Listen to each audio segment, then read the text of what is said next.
নমস্কার বন্ধুরা, আরও একটা নতুন রেসিপির ভিডিওতে আপনাদের সবাইকে স্বাগত।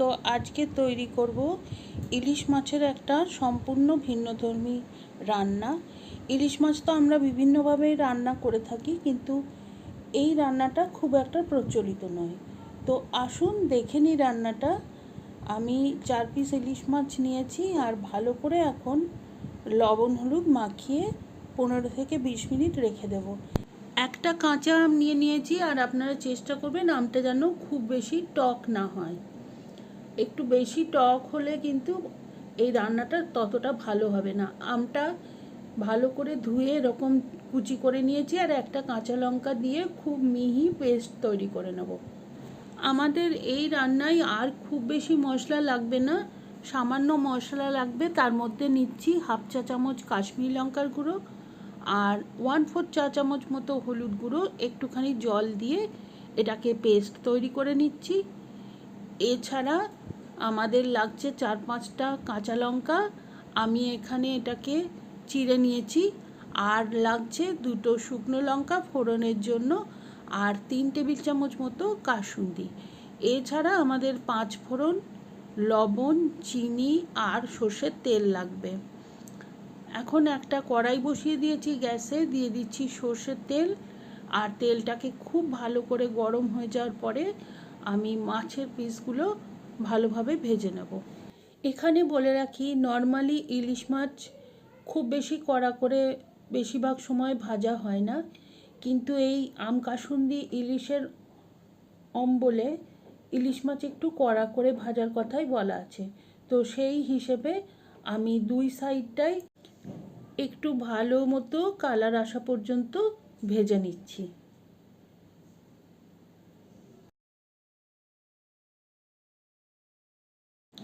মাছ ভাজা হয়ে গেলে আমি মাছগুলোকে অন্য একটা পাত্রে তুলে রাখছি, আর তারপরে কড়াইতে ওই তেলেই দিয়ে দেব শুকনো লঙ্কা ফোড়ন।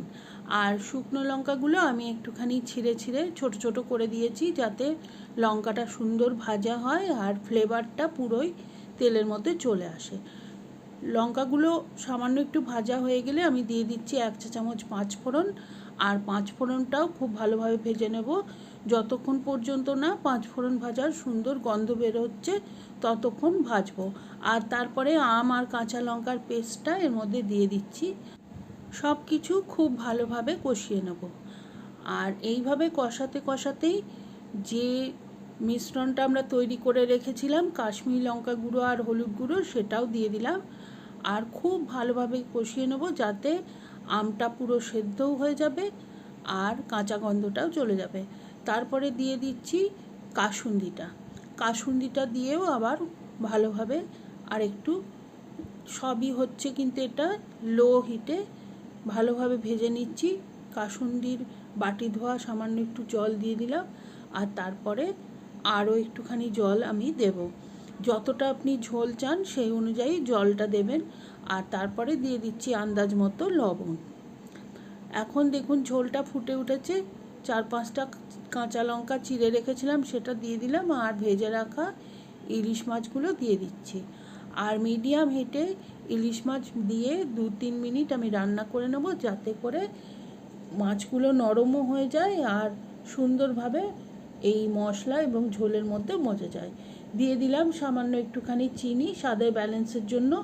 আমটা কতটা টক ছিল তার উপরে নির্ভর করে চিনির পরিমাণটা কম বেশি হতে পারে।